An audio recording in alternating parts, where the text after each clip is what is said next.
It's Monday, July 16th, and you're listening to the Geek at Geek News Central, show number 782, sponsored in part by GoDaddy.com.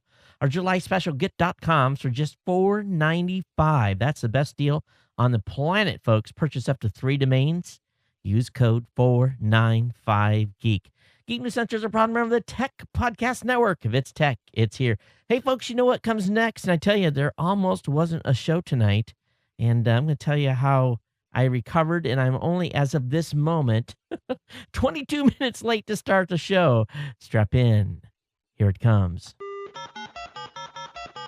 All right, people, I need a go, no-go for the Geek News Central podcast. Digital archive recorders. We're go fly. Microphone. We're go fly. Video feed. Go. Web browser. Go. RSS data stream aggregator. Go fly. Interflux Toddism suppressor. All right.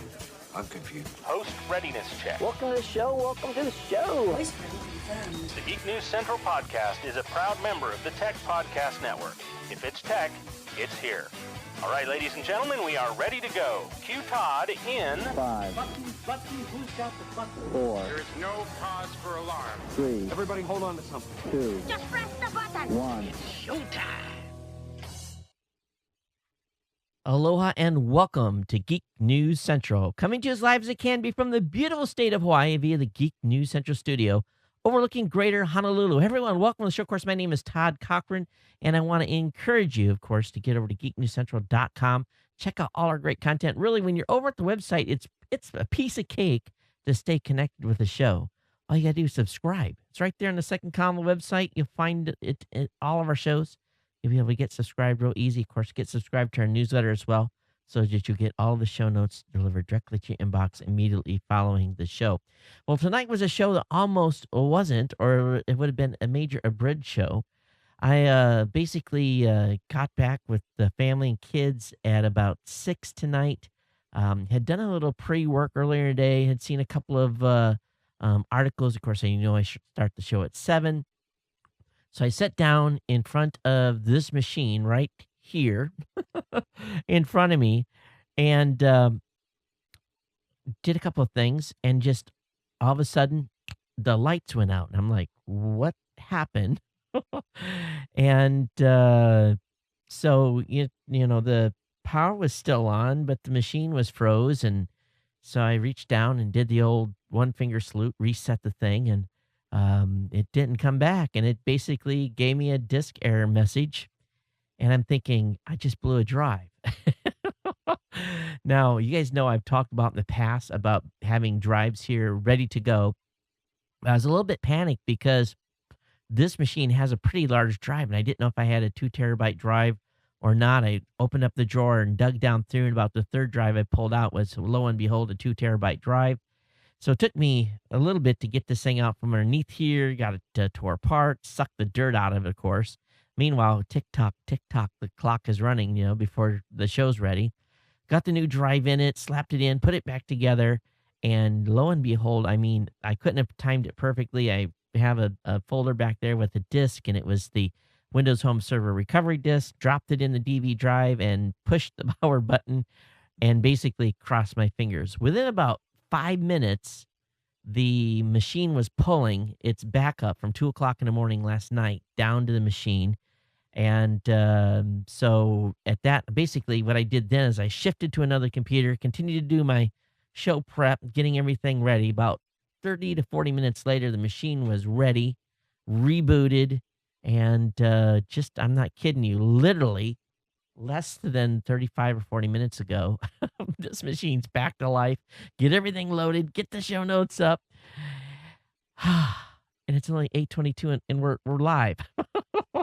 So there must be some God looking upon me favorably tonight. I just can't imagine doing that twice in a row. But everything's good, and I am here, ready in living color, and everything's just the way it should be. So that's good. So if you're new to the show, hey, thanks for being here, being part of the family. Of course, if you're part of the Ohana in Honolulu, or here in Hawaii, means family. I want to welcome you to the family of listeners and viewers of this show. Thanks for being here. I really appreciate that you are.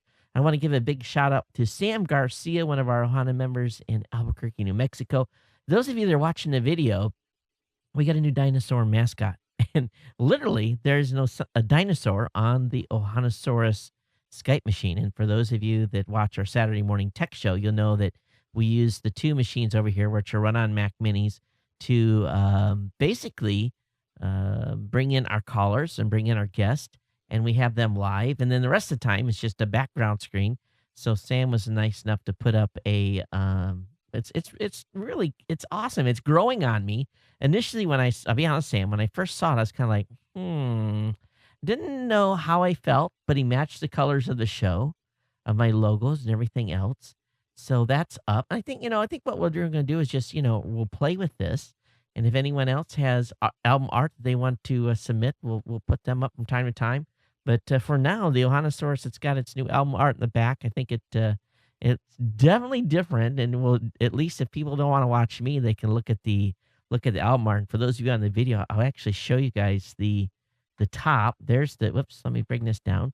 There's the top of the screen, and then there's the bottom screen. So, and we got a dinosaur with a pair of glasses. And of course, for those of you that don't know, what Sam did here was he used some of the graphics that he's used in our Cafe Press store at cafepress.com/Ohana store, OHANA store. It's a place where you can pick up T-shirts, keychains, mugs, you name it. We've got it over there. Shirts, jackets, hats with GNC logo wear. So you definitely can check that out. But anyway, so he took some of those elements, pretty cool, and adopted it. And I think it looks great. Of course, if you're catching the show, if you want to catch the show later, you can do so via our tech podcast channel on the Roku, Boxy, Samsung Smart TV, Google TV. Of course, you can reach out to me here at the show real easy on Twitter at Geek News. The email address is geeknews@gmail.com. And of course, our hotline is open 24 hours a day, 7 days a week at 619-342-7365. It's been a very quiet summer.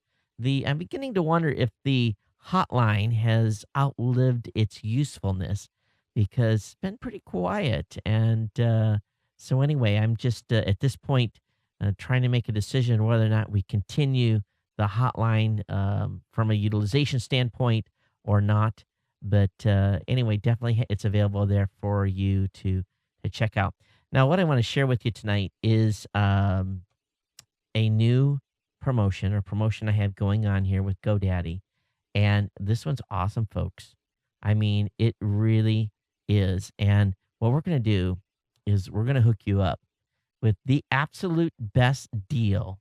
I mean, trust me, or try to find a better deal on .coms. Just go look around, see what you can find.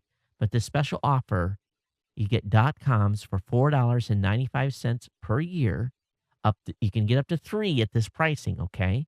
And then additional .coms are just $7.99. So that's still a great deal. But if you're looking to pick up some domains, just $4.95 per year up to 3 domains. So I noticed the other day that GoDaddy redid their website. So they got all kinds of basically easier navigation on here. You can look over the domain stuff. You can look over website hosting.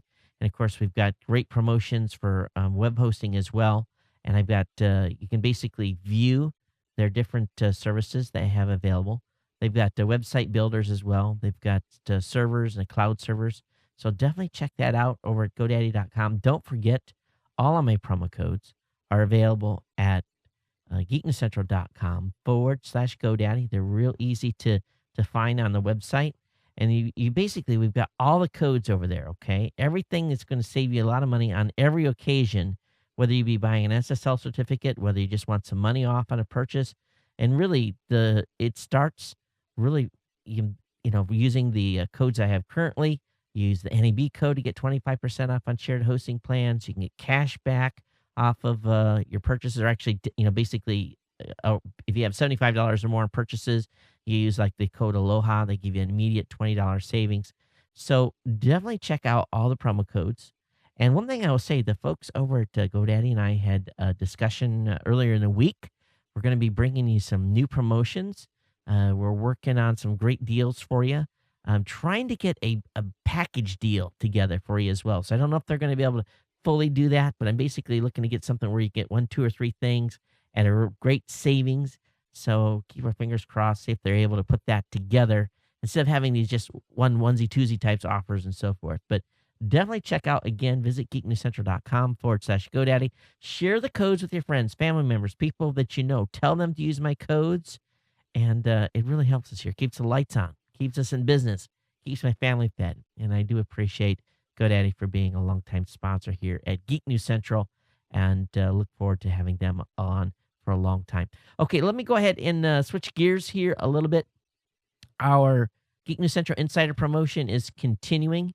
I'm not going to go into that too much on this show. We talked a little bit about it on the last show. So we'll be giving away some prizes here in the coming weeks when we hit certain thresholds of money being raised on the Insider. Again, you don't have to donate to the show to win. All you really have to do is send an email to the show and basically say support the GNC show on your subject line, and that automatically gets something close to that, and that gets you entered in the contest automatically to win. Of course, those of you that contribute as well, we appreciate your support through the geeknewscentral.com/insider program. And got 26 lots left to give away of cool prizes. And hopefully we'll hit a threshold at some point here in the next couple of shows to be able to give away the next lot. But your support is greatly appreciated. Okay, let me go ahead here and switch gears. We'll get into the tech tonight. I already chatted way too long here on what's going on, but lots of stuff going on in tech news. I'm just reading through and making sure I got everything. Yes, I got that. Boom, boom, boom. Okay, I did all my obligatory stuff. Of course, I'm just destroying the English language as usual tonight. One thing I didn't get tonight before I started the show was my Red Bull. So I hopefully I don't fade here in tonight quickly. Hopefully I can hang on and keep the power up for you. So one thing that's always driven me completely insane is on the iPhone. You know, it'd be so nice sometimes if I could just stick a memory stick in it, right? And those of you that are on Droids, many of your phones have, mini SD cards and stuff. But the iPhone, Steve Jobs and his vision was, anything that you can plug into this thing, it's going to change the look and feel. But, so I'm kind of looking at this point. I've got a couple of phones I'm thinking about maybe moving to.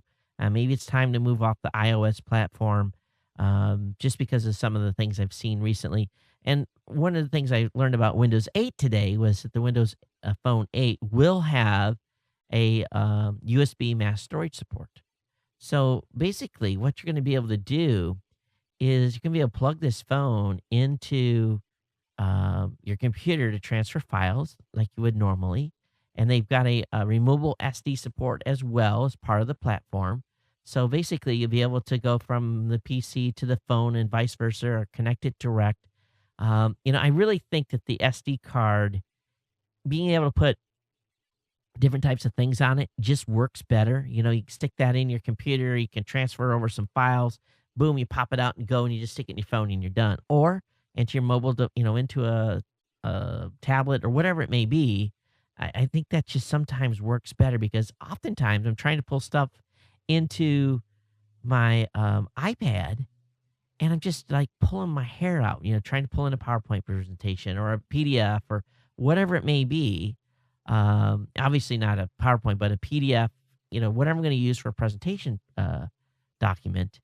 And it's just, it's not neat. It really isn't. So I'm really looking forward to having a device here soon where it's just a little bit easier to move media around. And, granted, I like the wireless stuff. I like the cloud stuff. That's not the whole point here.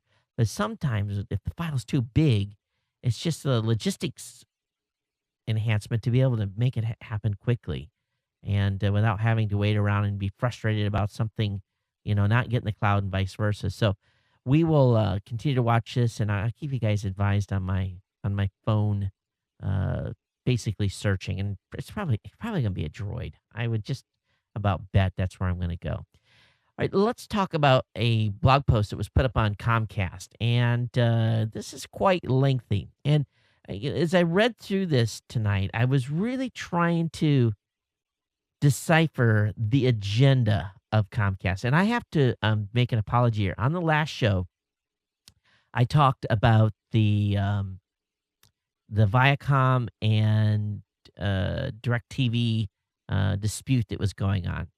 And I made a mistake in saying, basically that Viacom was having to pay um, DirecTV, and it's just the opposite. DirecTV pays Viacom for the rights to have the media. And so I think my thought process on that whole dispute, you know, is tempered somewhat because we know the cost of everything in the world is going up. You guys look at what you're paying for groceries, for gas, and the ability to create media is not an inexpensive proposition. You look at the delivery of this show alone digitally. Um, the sponsors, as far as the video goes, the sponsors barely cover the actual cost of the delivery. Maybe sometimes I'm in the hole. The audio programming for the show really carries because the delivery costs are so much smaller on the audio portion. So, I look at these things and I understand what the media creators up against. They're paying salaries, they're paying basically folks that are um, represented by unions. They're doing they have actors and royalties and all this stuff that these big media companies that are making these serialized television shows, the amount of money they have to outlay is incredible. So, as much as I am a big new media fan and love new media programming, I watch a lot of new media stuff. I watch, probably 90% of the stuff I watch is people creating content, and I'm looking for ideas and, trying to improve not only this show, but learn stuff for Raw Voice when we're working with our clients. So, but I also understand the cost of doing business. I understand the cost of doing business is high. And none of us want higher cable bills. I think we can all agree to that. So, my feelings are still mixed on what I think about Viacom basically demanding more money from DirecTV because they're trying to hold the cost down too. So it's a give and take type thing. But I think it rolls back into this Comcast article saying, time to rethink program carriage regulation. And I want to read their first paragraph. They say, and I quote, "The government does not and cannot tell the Washington Post what columns to carry or what sections of the paper to put them in." Although I think the Washington Post does a lot of posting for the political parties that they like. So anyway, they go on here. So it tells the Washington Post what columns to carry or what sections of the paper to put them in or what days of the week to run them. It doesn't tell Amazon what books to sell or to recommend to its customers. It doesn't dictate what films Netflix licenses or features. It doesn't specify which TV shows should be available on Hulu and which should be on Hulu Plus. Now, they're basically saying that the government doesn't tell those businesses how to run their businesses, what to carry, what to sell, and so forth. But at the same time, those companies, Amazon, Hulu, Netflix, they're not serving what I would call in the public interest. They are businesses that are, and I think there's a difference between the two, because when you have a cable provider and they're providing a service, as much as they say that they're operating in the public interest, many of them are controlled or regulated by the public utilities commissions in each cities. Dish folks, they're obviously doing their own thing. They're not necessarily regulated by public utilities, but to a certain extent they are, because local programming, stuff that comes in over the air, is oftentimes put into cable. So they want some deregulation and carriage regulation. And I have to really think about, okay, what's their agenda here? Because remember, they purchased, well, it's not MSNBC anymore. It's NBC Universal that they produced that property, bought that property.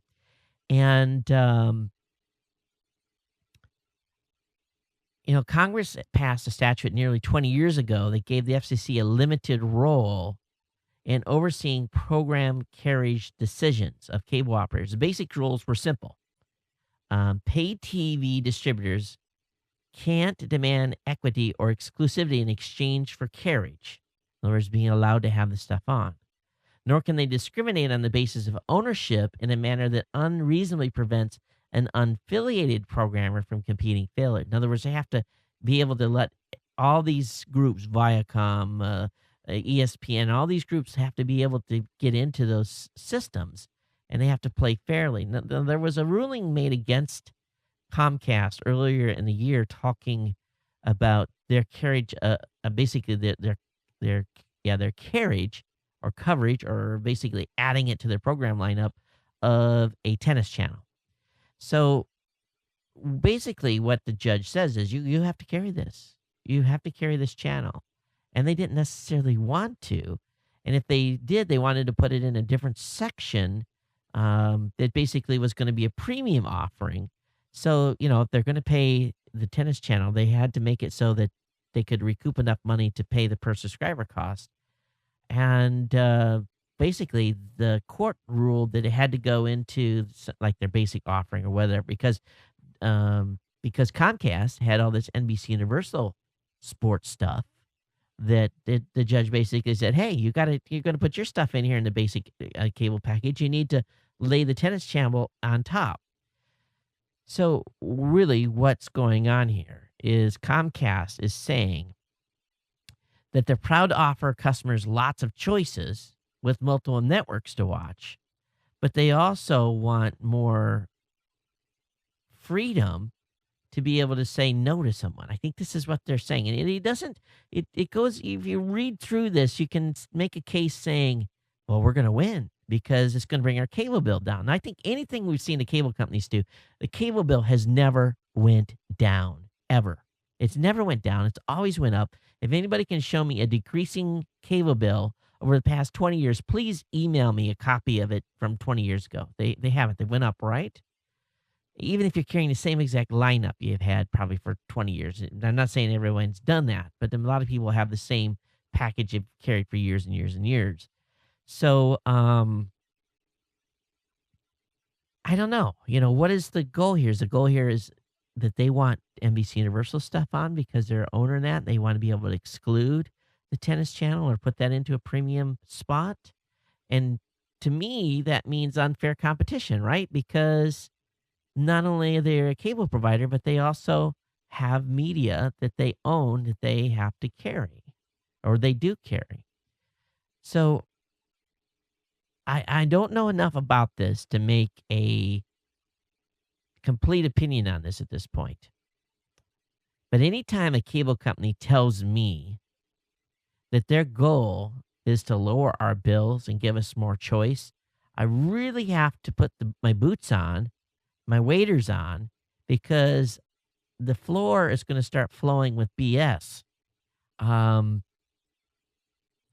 So I guess if any of you that are out here are part of the Ohana that have some insight into this carriage regulation, am I on the mark here or am I off? I'll have the link up in the show notes. You guys can check it out. But this was posted by the president of Comcast /NBC Universal. And I'm sure this has been lawyered to death and rewrote by the PR people and blah, blah, blah. So I think it just ties back to everything we've been seeing here recently. Are they worried that they're being forced to carry stuff that they don't want to, and it's going to force people to cut the cable? Is that why they want carriage deregulation? Now, they don't say deregulation, say rethink program carriage regulation. That means deregulation. But love to hear you guys' feedback on this. So drop me a line, geeknews@gmail.com. Did you guys know there's a protest going on online right now? Did you know that the largest BitTorrent trackers have went offline in protest? Well, I don't do any peer-to-peer stuff, and I didn't even hear about this. So I guess it isn't that big of news. But our good friends over at torrentfreak.com have got a great article here about this, and let me bring this up for you. Apparently, Open BitTorrent and Public BitTorrent, the two largest BitTorrent trackers on the internet, are currently on strike. Both trackers have went offline to protest basically the unresponsiveness of the folks at uTorrent. Now, uTorrent is, of course, created and supported by the folks at BitTorrent Incorporated. But they've been asked, the folks over at uTorrent have been asked to introduce a simple protocol enhancement that essentially is going to save those non-profit trackers literally thousands of dollars. And the owners of those sites come back and said, hey, this small change that you can make to uTorrent will literally save us thousands upon thousands of dollars each month. So they basically took their torrent trackers offline because they're saying, hey, you're not complying. You're not listening to what's going on and changes in the space. Now, since they've went offline, I guess they got a lot of people's attention here. And I'm not a big user of BitTorrent when it comes to peer-to-peer stuff. But BitTorrent has told Torrent Freak that they're working on a short-term fix to resolve this issue. So does this mean they're going to update uTorrent? I don't know. But for those of you that are in deep on peer-to-peer stuff, it basically involves the call. Instead of doing an HTTP call to the tracker, they're doing UDP only request, which gives a little bit higher privacy and some other things as well, but also lowers the amount of traffic, I guess. And so anyway, I have the link in the show notes. Definitely check this out for those of you that are using peer-to-peer. Hey, Office 2013 has dropped today, and basically everyone's got a hold of it, and they're doing reviews. So here's the word on the street. If you're running Windows XP or Windows Vista, sorry, there is going to be no Office 2013 upgrade path for you. And that's, to me, is kind of surprising here. The software is only going to work on Windows 7 and Windows 8. So I think that's a big move with Vista not being supported. And we know that Office 2010, which was released in June of 2010, included support for both Windows XP and Windows Vista. So that's the end of the line for you guys on those operating systems. So if you want to go to 13, you're going to have to upgrade to Windows 7 or Windows 8. Now, Office 2013 has a lot of on-demand features if you want to.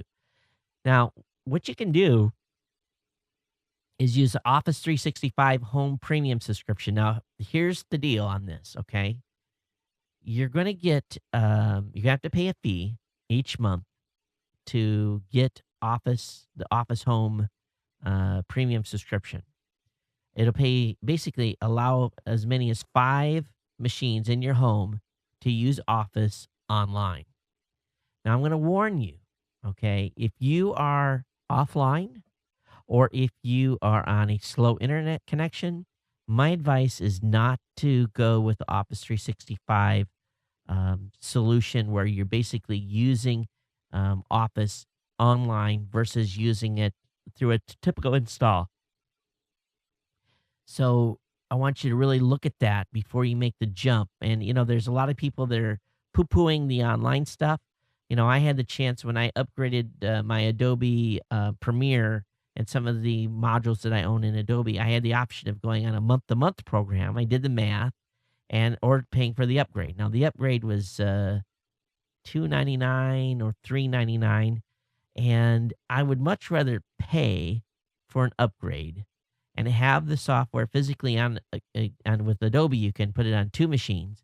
So I have one on my MacBook Pro and one on my Mac Pro, and I'm able to use both, if I need to. And I just like that better than paying a monthly fee. If I knew what my cost was going to be up front, if I decide when they come out with the next version of Premiere, if I decided I wasn't going to update, I could wait a year, miss a cycle, and still probably get a good upgrade price on a future software product. But the cost of the money that I would have been spent in between now and that upgrade time didn't make a lot of sense from a cost perspective. So just math it out. Be real careful, okay? Now, as I said, this new version puts emphasis on subscriptions. And here's how does it give me pricing? I mean, look at this. It doesn't. It says that, okay, well, it didn't tell me a price. You're going to be able to buy Office 365 Enterprise, Office 365 Pro Plus, which is for those of you that have a small business. You get up to 25 user accounts. Office 365 Small Business Premium. This gives you 10 employees, which includes Word, PowerPoint, Excel, Outlook, OneNote, Access, Publisher, InfoPath, and Link. Every user can install Office on up to every user that can install Office on up to 5 PCs. Then there's Office 365 Home Premium, can be installed on up to 5 PCs and comes with 20 gigs of SkyDrive storage. It includes Word, PowerPoint, Excel, Outlook, OneNote, Access, and Publisher. And this version also comes with 60 minutes of Skype credit per month. So there's a little bonus there to try to entice you to make the move. But again, I think that I'm going to stick with the software version. Those of you that are Mac users, Office for Mac is basically going to stay at 2011 version for now. You'll get SkyDrive with an update, and Office 365 will be available on launch, but not the full version.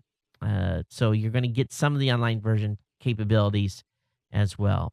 So that's an interesting move for those of you that are on Mac users. That story is still developing. We'll see where it goes.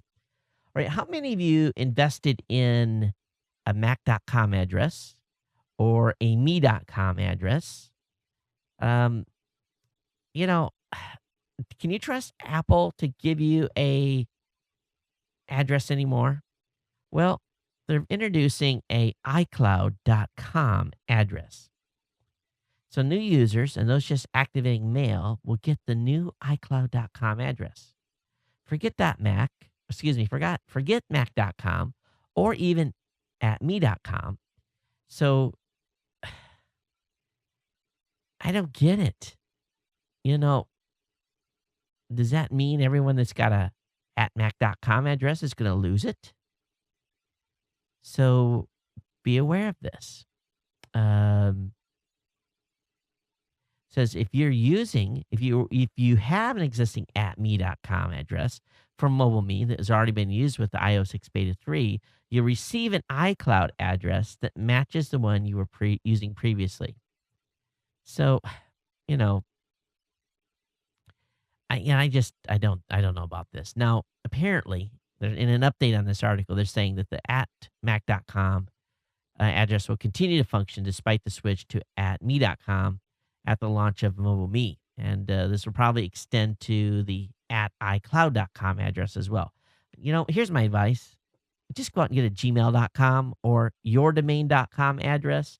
You guys know that, right? When you go out and buy a GoDaddy domain and it's got yourdomain.com, you can have addresses. It's just like I have geek at geeknewscentral.com that I use, or all my other domains can have email addresses tied to them. I don't need that many, believe me. Geek News at Gmail is the one we promote here, but there's definitely ways to, There's definitely ways to get your own email address where you not have to worry about any changes that Apple may make.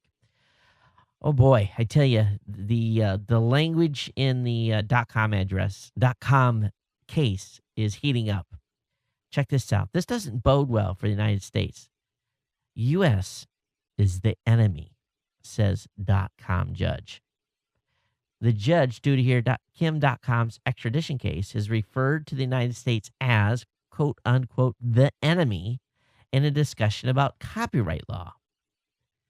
Wow. Now, this judge, David Harvey, has heard parts of the case against Mega Upload founder, who was arrested, of course, in January.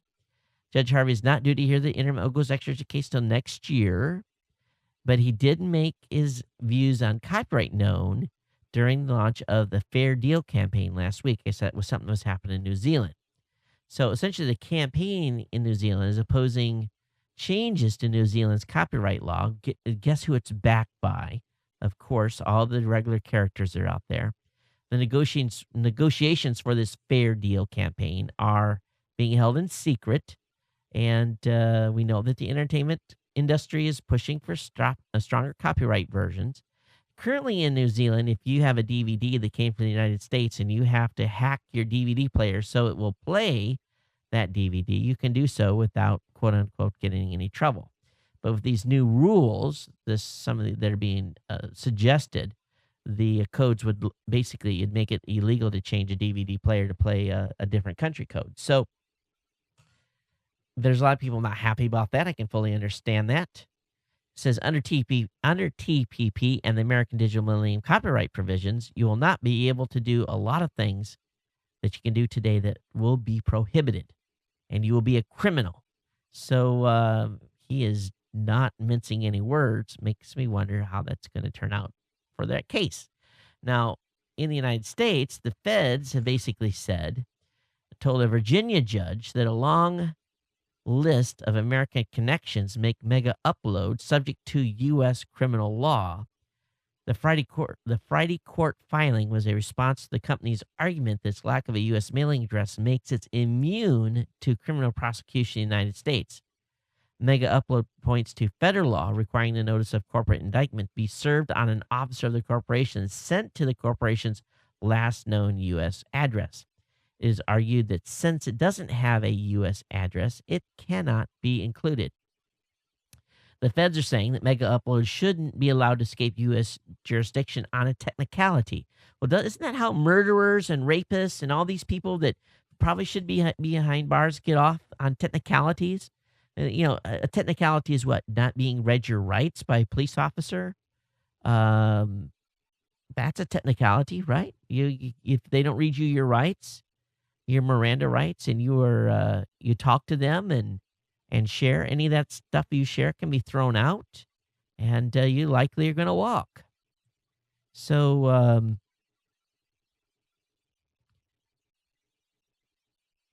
I think it's interesting that the United States is saying that mega uploads shouldn't be allowed to escape U.S. jurisdiction on a technicality.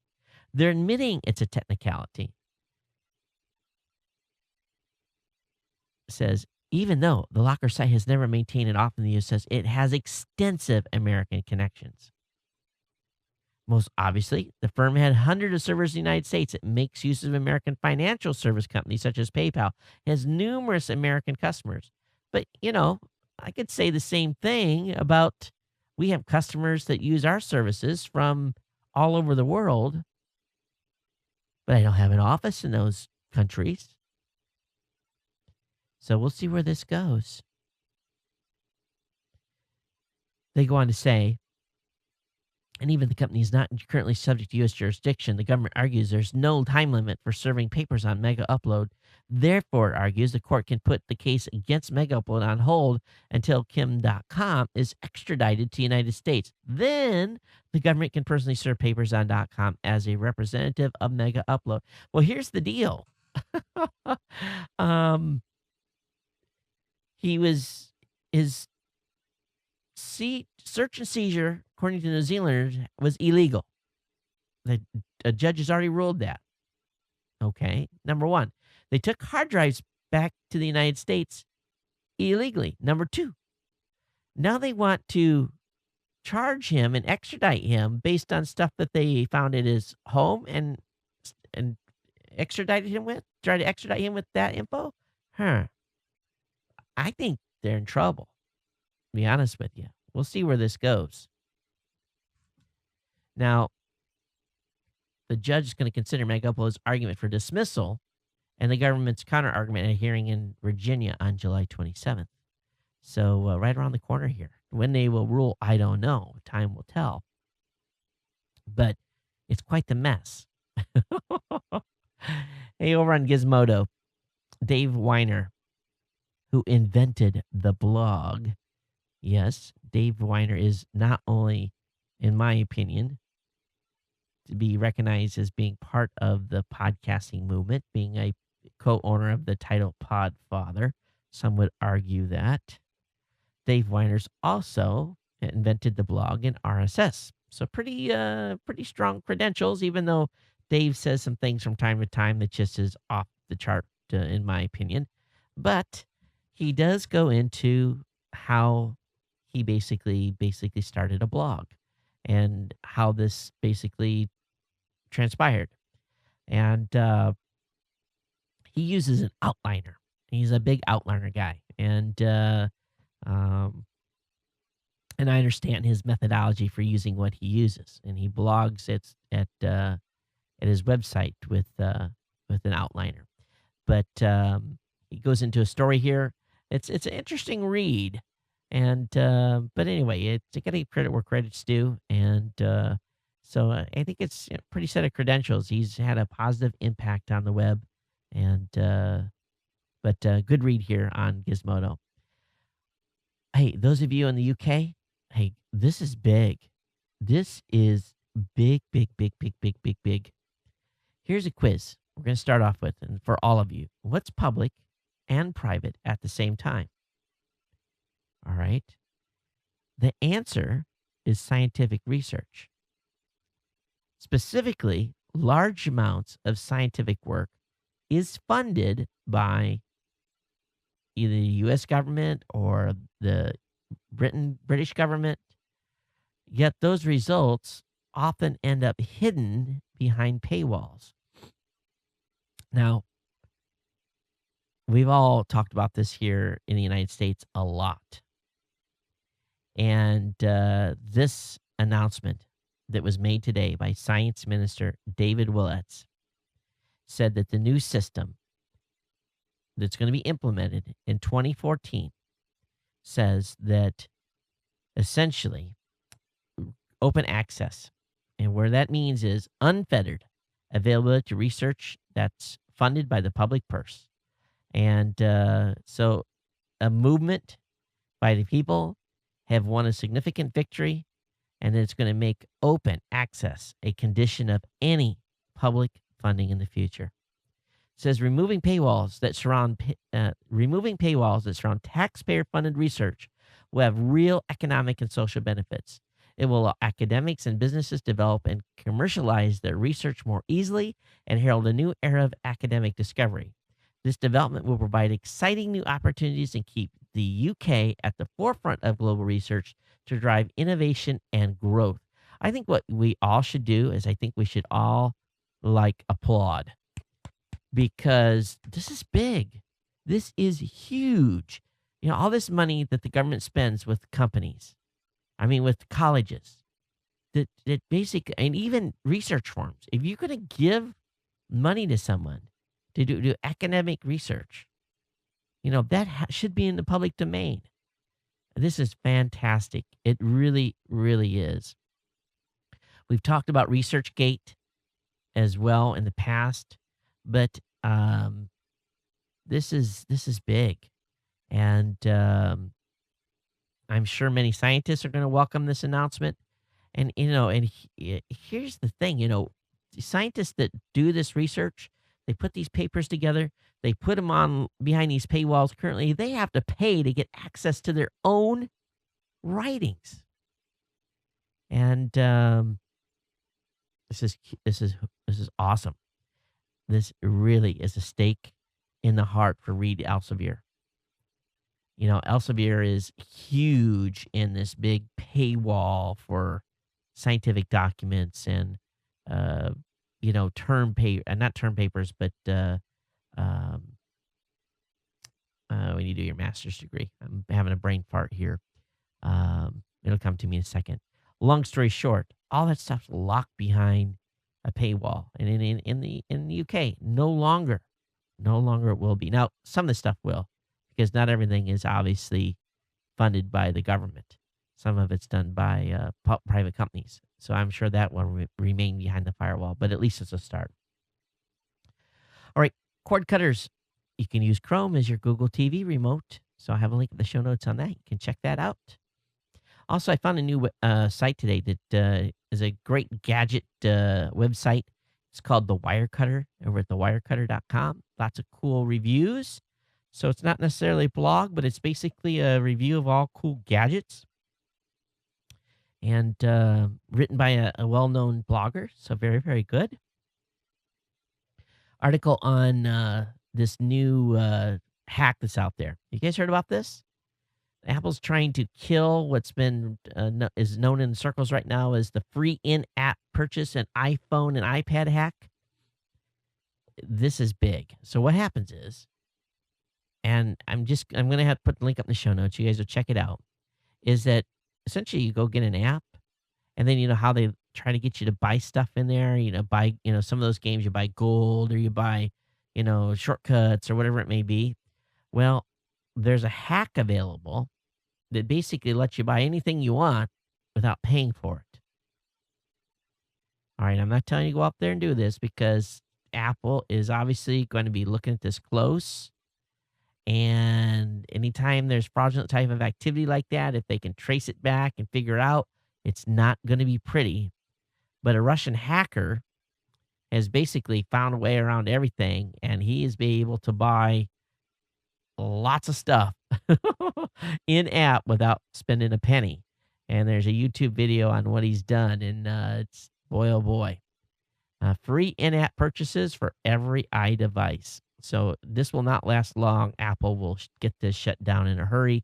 But as of this moment, it is still a wide open bug. Okay. Cameras are a passion of mine right now. I spend a lot of money on pro cameras. I've spent this year, we're trying to downsize some of our cameras, and I've been testing a few. But a recent contest, a shootout, Francis Ford Coppola and a majority of other folks prefer the Panasonic GH2 over cameras that cost as much as $60,000. So this is a $700 camera, folks. All right, that's what the body cost. The GH2 is, these guys are like talking huge about this particular camera and lots of positives. So this is big. I mean, I'm pretty surprised. And basically it was they shot some video, and, this went up against the F-65. That Sony F-65 is like, whoo, that's a camera. The FS100 is huge, but, they went through and had this blind grading, and the GH2 won big. So if you're looking for a camera, and this might be one to look at.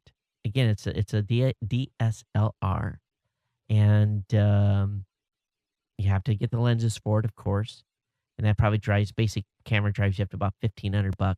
But I have a link up in the show notes for you to check this out. I was pretty shocked, and I'm going to have to dig into this one a little bit more.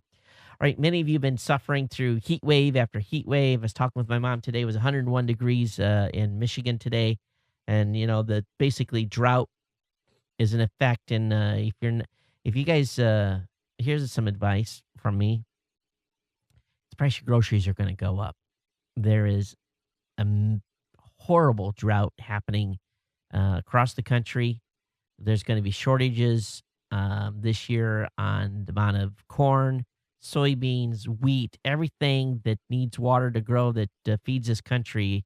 There's going to be issues. So the price of, and then it's not like we're going to starve, but there's going to be major shortages, and basically the prices are going to be through the roof. So because of this heat, it's affecting power companies' ability to generate enough power, because all of you are basically cranking your ACs all the way to cold, and you've got them up on high, and you're not going outside your houses. You're turning on your Xboxes and your big screen TVs, and you're hanging out in your houses when people are normally out and about this time of year. So what's going on is the power companies, in order to make sure they get enough power to the grid, will start stepping down the voltage. And to do that, they can do that to a certain point without tripping your UPSs and so forth.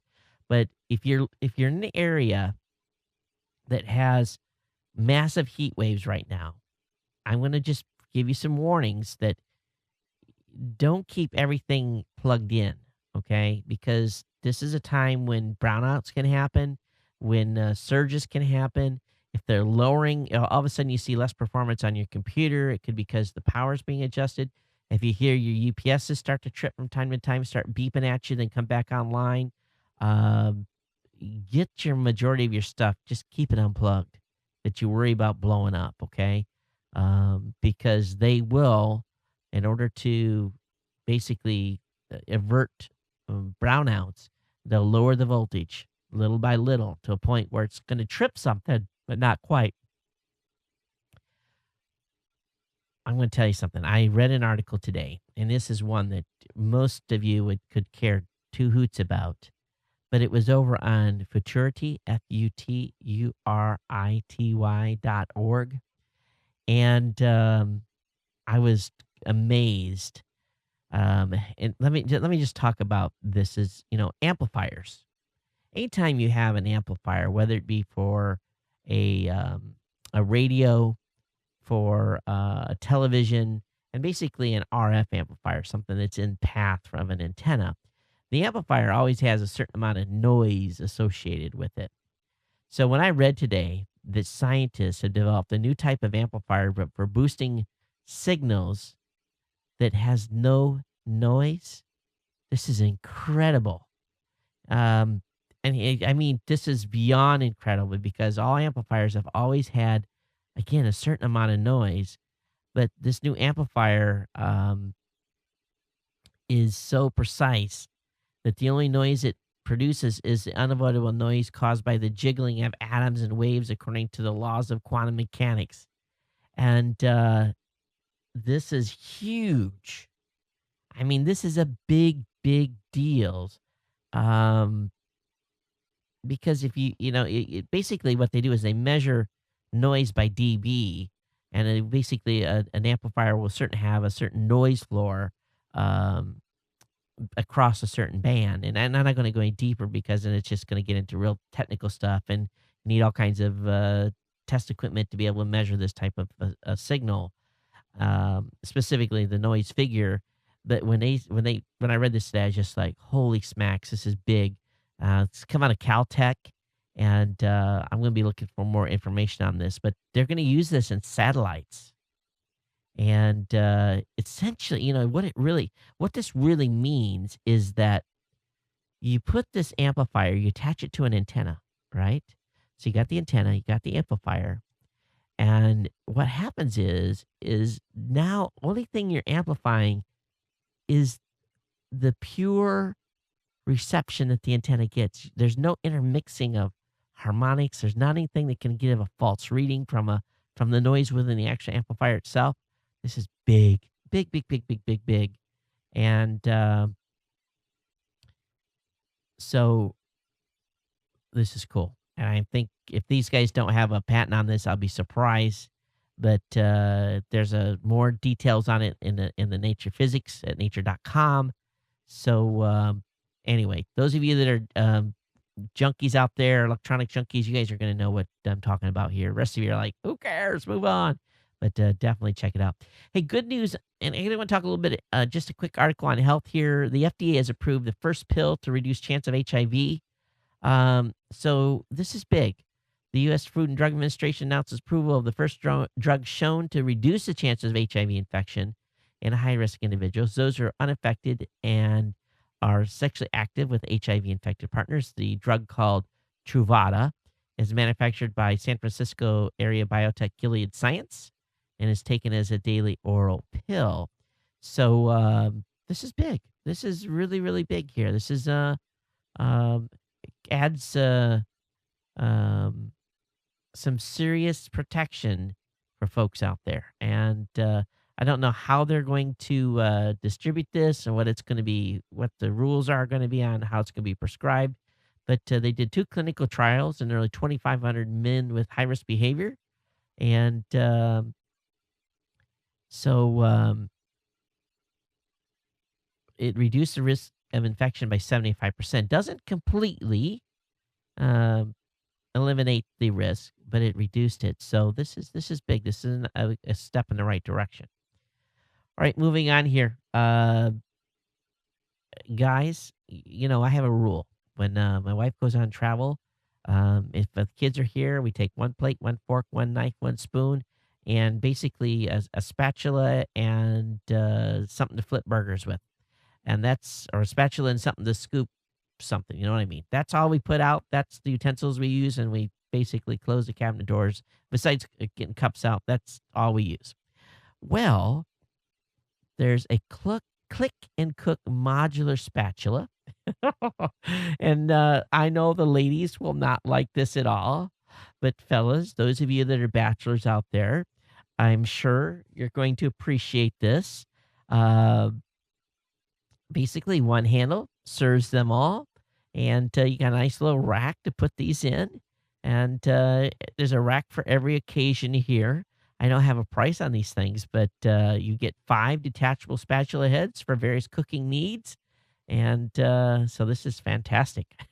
Oh, anything less to wash, the better, right? Less things you have to run through the dishwasher. Actually, that's another thing too. You just wash the stuff in the sink when you're dealing with the minimal amount of dishes. A good article by Andrew here. Nothing to hide, nothing to fear. Talks about some stuff going on with in Britain.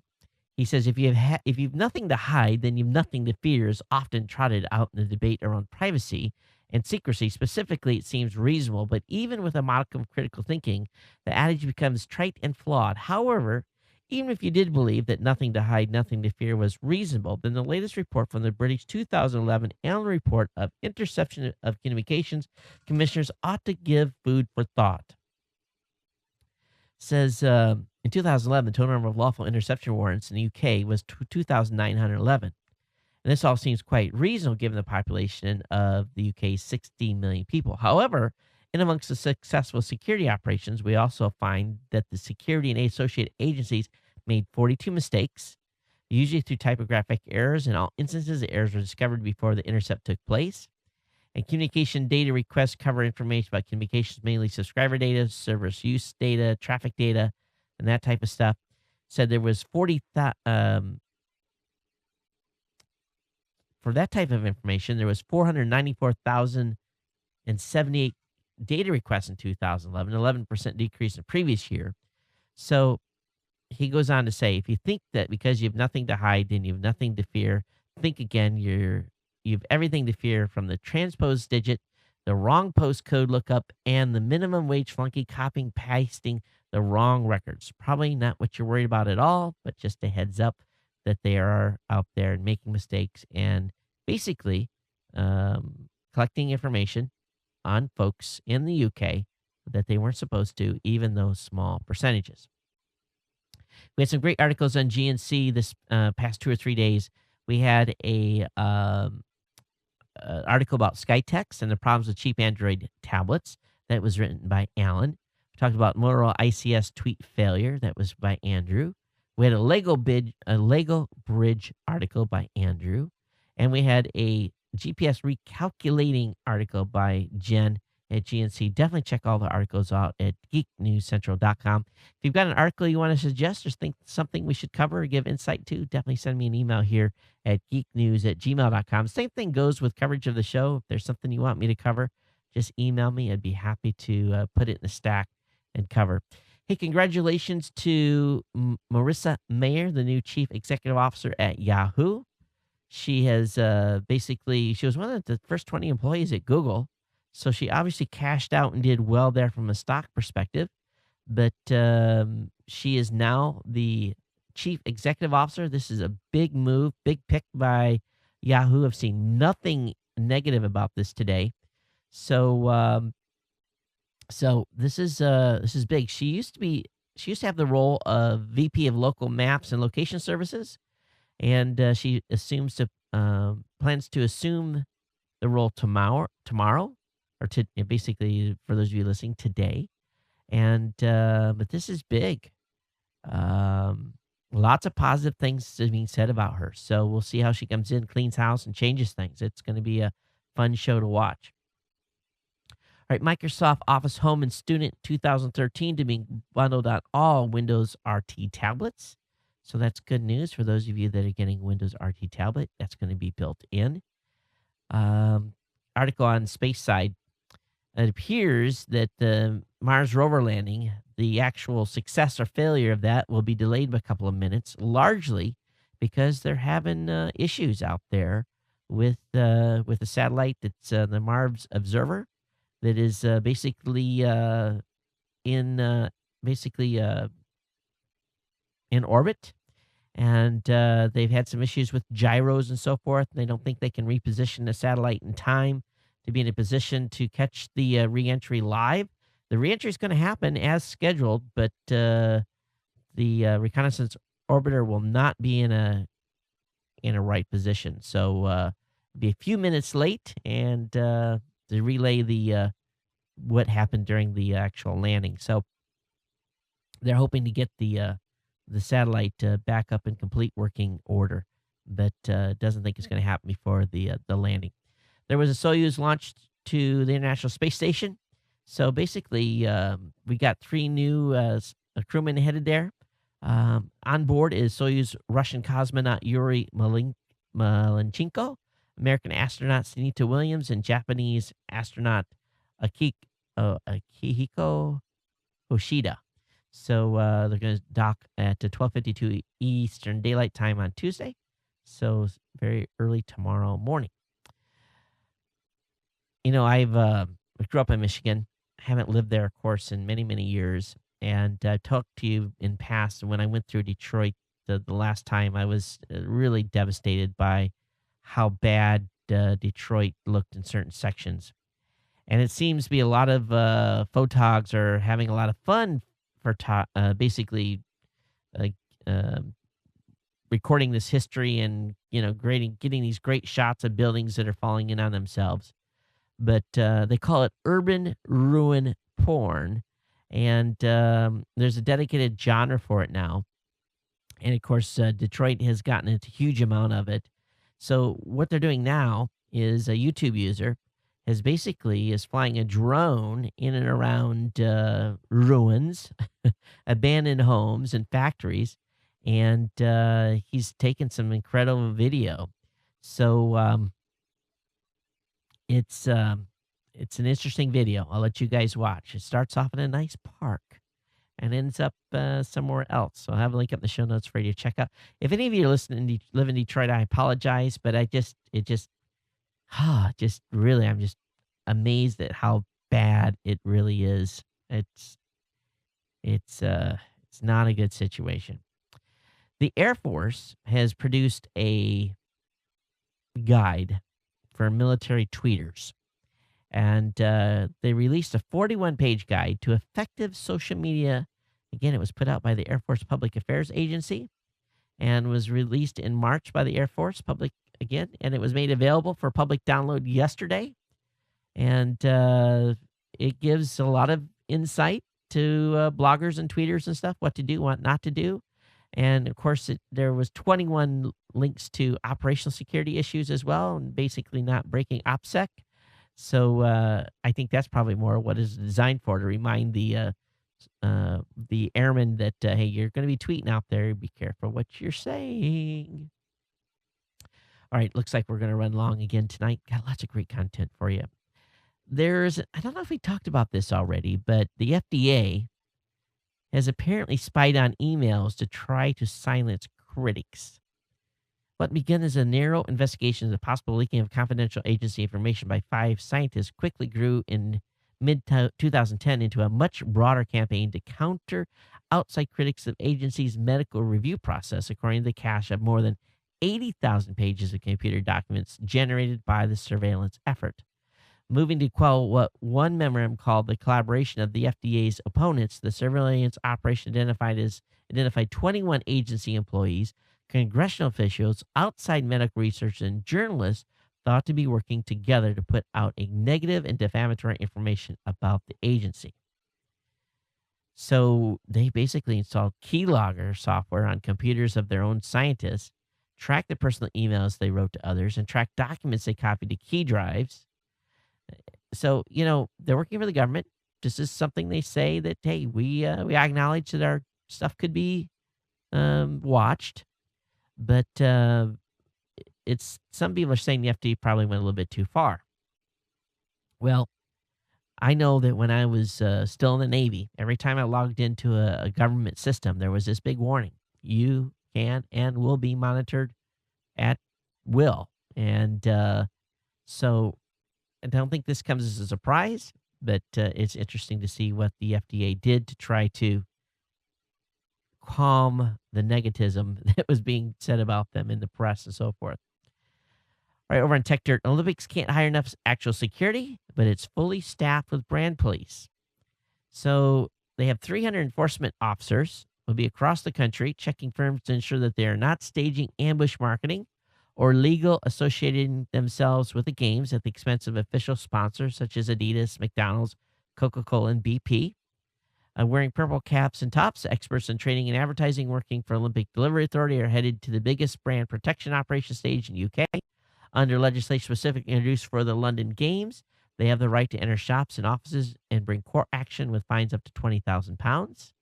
But apparently they're having trouble hiring enough security people to actually protect the folks going to the games. Makes me kind of go, Hey, we're right around the corner here. Apple's Mountain Lion, it could be coming as early as Wednesday of next week. So Apple Mountain Lion may be out on the 25th. There's an all-night event at the Apple stores on the 24th, which means probably the software will be released the following morning. All right, I've been checking out some chairs, and I think it's time to upgrade the chair that I've got here in the studio. It's served me well for quite a while, but I think it's just time to refresh. And I've been looking around, and I found what's called this Stig chair. And I thought, oh, that's pretty cool. This chair's almost like something out of Batman or something. And when I read the price, though, I about had a heart attack.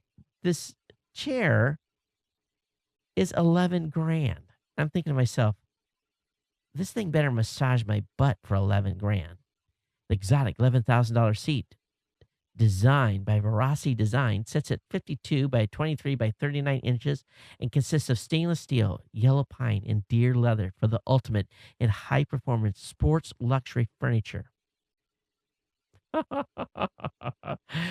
Additionally, the supporting frame contains recycled steel pipe from the frames of previously crashed NASCAR stock cars. Okay, it's got shock absorbers and all kinds of stuff. 11 grand?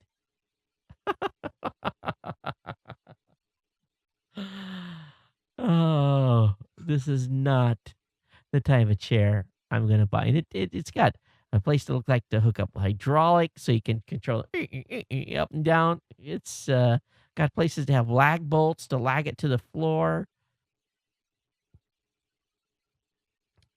Sorry. Even if it's got deer leather on the side, I could care less. 11 grand. Do people actually have that much money to spend that type of money on ridiculous items like this? If you've got $11,000 to buy one of these chairs, you darn well better be an insider of this show because you can afford to be an insider. I guess 2% of Americans trust everything on the web. A survey performed on half of Mannix, a community for business answers, said that 98% of people distrust information they find online, and the other 2% trust everything. I think that was within the margin error of the actual survey. Now, it's even been hot here in Hawaii, and I found some new clotheswear that I'm thinking this might be the case. Now, I don't know if I can afford it or not. I don't even know if I can pronounce the company's name. So I'm going to try Kucho Fuku, Kuchofuku. Definitely Japanese word. Kuchu. It sounds like I'm saying something naughty. These air-conditioned pants are perfect for the summer. You can buy air-conditioned jacket or an air-conditioned pants. These are $186 for the coat and $206 for the pants. It's powered by a rich ion battery, and the clothes are made of 65% polyester and 35% cotton. The air-conditioned cooling pants are available in a variety of sizes, and of course, they've got a variety of colors. Simple green is a natural color that they're recommending. You would not catch me, please, an air-conditioned close, it looks like a fan. It doesn't look like it's actually an AC unit. Simply crazy. It really is. Hey, TechCrunch has got an article, Allegations of Kickstarter is hiding data about failed projects. So some people are saying that they're hiding actual results. And this is an interesting discussion. I don't think that, I think what Kickstarter is doing a good job. But it says, according to Kickstarter, 44% of projects successfully funded. But that percentage doesn't tell you whether the project creators actually deliver on what they promise. So here's some stats. 9 out of 10 failed projects did not reach even 30% of their funding goal. 97% of failed projects did not even reach 50% of their funding goal. 1 out of 4 successful projects raised 3% or less of their funding goal. 2 out of 4 successful projects raised only 10% of their goal. Less than 5%, your overall chance of not being succeeding, but doubling your overall chance of not just succeeding, but doubling your funding goal is less than 5%. The average failed project receives $900 in pledges versus a successful project of $7,825. Now, the project I have thinking I'm going to do, that I've been working on, my goal is to raise 10 grand, but I just don't. I'm looking at this, I'm saying, well, maybe my plan should be like 5 grand if the average is 7,825. But then again, if I reach the goal and we raise more, then it's all good. But then again, is 5 grand enough to pay for what I want to do for the project? That's the second question. Is it worth to do the work that I would need to do? Anyway, so lots of things to consider before doing a Kickstarter. So anyway, there's a good info link here. Talks about who's done the best, who's done the worst, where's a good place to have a Kickstarter and all this stuff. So I'll save that for you. It'll be up in the show notes. Pretty good to read and a nice infographic. Did you hear about this super laser that did a 500 trillion watt laser shot? So this is big. It reached 1.85 megajoules of UV laser. In the United States, 500 terawatts is more than 1,000 times as much power is consumed in the United States at any instant. But this laser claims power outputs of around 100 times any other laser regulatory produces today. So what they do is how they get away with this is it's only on for like a microsecond, and each shot only costs like $20 to do. So it's not like they're using all that power, because if they tried, the whole doggone country would go dark because it would just kill everything or kill that grid area. But anyway, they are doing some pretty cool shots, and it's all about learning about fusion and trying to come up with energy that is more efficient than oil, essentially. Antitrust ruling says Microsoft didn't kill WordPerfect. Novell did. Can you believe this? After all these years, Microsoft and Novell are still fighting over what went wrong with WordPerfect. Let's be honest. They didn't keep up. The delayed release of WordPerfect was, killed them, because, what came in behind it? Word. Let's just be straight. And of course, you needed a book this thick to remember how to use all the commands in WordPerfect. Gosh, I hated that. Please never, ever let me have to use some type of word processor like that ever again. All right, LinkedIn has rolled out a new revamped homepage. So if you haven't been over there, check that out. If you're using Skype, be aware that there's a glitch now that may send a message to the wrong contact. So be careful what you're sending over Skype. There should be a fix for that here soon. T-Mobile has officially confirms that the Samsung Galaxy Note is going to be coming to T-Mobile in weeks. This is actually the cell phone I'm thinking about getting, the Galaxy Note. I was just impressed by the big screen. Waiting to see if there's going to be a new version of this. But that's the phone that's really at the very high of my really kind of want list. And finally tonight, huge Arizona solar panel farm, now 2/3 complete. This thing's amazing. And it's just the amount of money they're spending is amazing too. But this will be easily seen from space. Basically, what they've done here is they're now generating 200 megawatts of solar power, and they're going to provide up to 290 megawatts when completed. The project is being funded by a 967 million loan guarantee from the Department of Energy, as well as equity from owners NRG Energy and Mid American Solar, which is basically a fund owned by Warren Buffett, Berkshire Hathaway. So this is huge. It's really huge. Now, hopefully this one's more successful than some of those other DOE loans that have went south. All right, let me go ahead and get into the emails. I don't know how much we had come into the show. And let me load that real quick here. I want to thank Andrew said, hey, Todd, I think this is how we're going to solve the healthcare crisis. So let me load this. And this is from Sony. What do we got here, Andrew? Oh, I seen some stuff like this at CES. And what this is... Oh, I'm getting audio from this thing's playing a video. So let me, what it is, let me bring it up.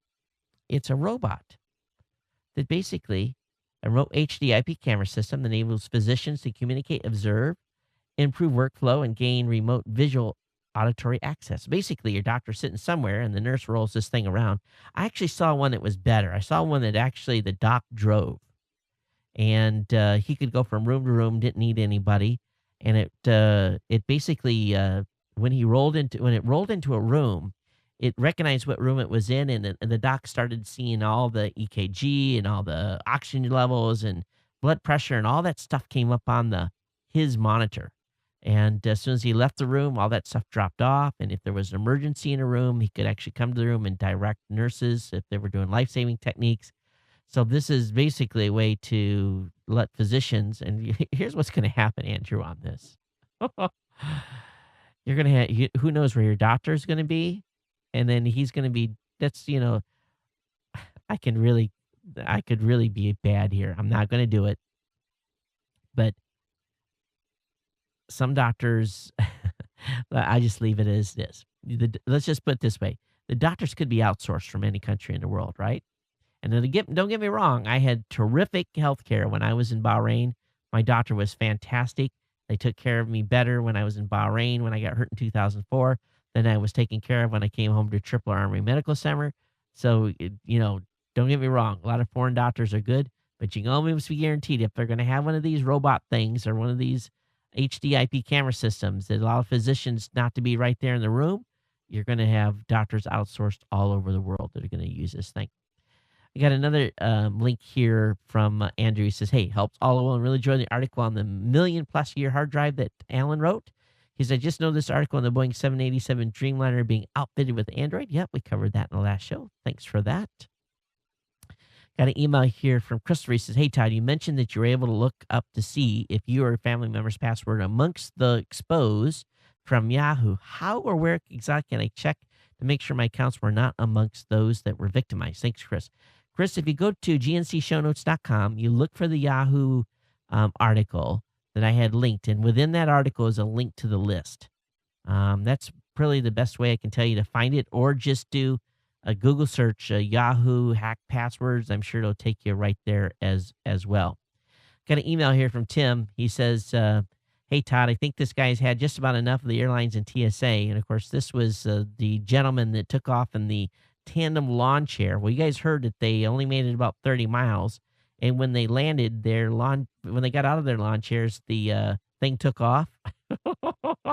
They don't know where it's at. So some airliner 2 weeks from now is going to run into this stupid thing. And then these guys are going to be held accountable for killing a bunch of people. Yep, this guy's lawn chair is still on the move someplace.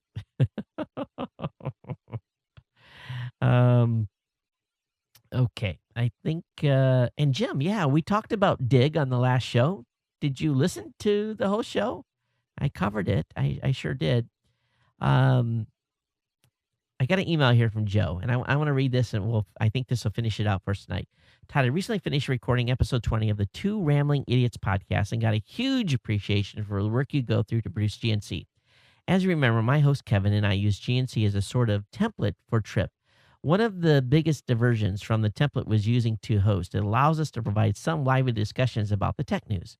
For episodes 19 and 20, Kevin was on vacation. I recorded my own. He's doing 21 himself, and I'm out this week. I produced a couple of the first episodes by myself, but this time around was different. I had forgotten just how much I had to put into it while balancing all of my other priorities in my life. We usually go a little over an hour and with the two of us, but I struggled to stretch the show to 19 to 30 minutes. I got to 20 up to about 45 with no problem, but a lot more prep work. Todd, I have no idea how you manage to do 2 shows a week. I'm sure after 781 shows, it's more habit now than effort, but I know what really goes into your show prep. I want to say thank you for providing all of us listeners with a consistent quality product, for putting forth rather involved, and for bringing it to us twice a week. Thank you for also getting me interested in podcasting and allowing us to use GNC as a springboard. Keep up the good work. Hardly seems appropriate to end with, how about we appreciate all your efforts to bring us a consistent, quality, family-friendly podcast, and hope we can enjoy the continued contributions for many more episodes. Sincerely, Joe. Joe, I love doing this show. I love bringing it to you. And really, the prep is what it is. It is prep. You have to do the prep to do the show. And yes, after 782 shows, I do have a process that I work through, but I've kind of decided the show's going to be what the show is. The length is going to be what it is. I was working real hard to keep it shorter, and it's really not changed the numbers on the show. So I'm just going to do what I want to do and have fun. And when it's shorter, it's shorter. When it's longer, it's longer. And just try to keep the consistency up. And it's not always going to be perfect. That's for sure. And I'm going to continue to have Toddisms and destroy the English language and trip on myself and get some articles wrong. But that's what you guys are there for, is to keep me square. And I appreciate that very, very much. Okay, got an email from Ross. He says, I get the phone calls from people posing as Microsoft tech support all the time. I know it's a scam, but I play along. Now they have a new scam. On the Mac, they had me go to Secure Me, which took me to a login to sign in on a sign-in sheet. This is when I told them no way and beep, beep, beep, but I give them full control of my computer. I should have stayed until I got the access key and passed on tech support. It logged me in. I know your users are smart enough not to fall for this, but there has to be people following it. Ross in St. John's, Newfoundland, Canada. Ross, it scares me that you're playing along with these folks. Don't ever go to one of their websites. Don't. Tell them you're there and don't go there. Because just by going there, they could be dropping something on your machine. Please be careful. And this is new to me. I didn't know that was a big scam on people playing tech support to try to get information. That's it. I'm going to rock and roll out of here. Everyone, thanks. We're super long tonight, but it is what it is, right? And I hope you enjoyed the show. Send your comments, geeknews@gmail.com. geeknews@gmail.com. Reach me on Twitter @geeknews. And, of course, the show hotline is 619-342-7365. It's been my pleasure. Please support our sponsors. They help us keep the lights on here. Definitely check out GoDaddy.com and our $4.95.com deals. That's the best you're going to find in this space. Get 3 by using promo code 495geek. Of course, don't forget to use all my promo codes at geeknewscentral.com/GoDaddy. We got a code for every occasion. Thanks, everyone. Take care. We'll see you next time. And aloha.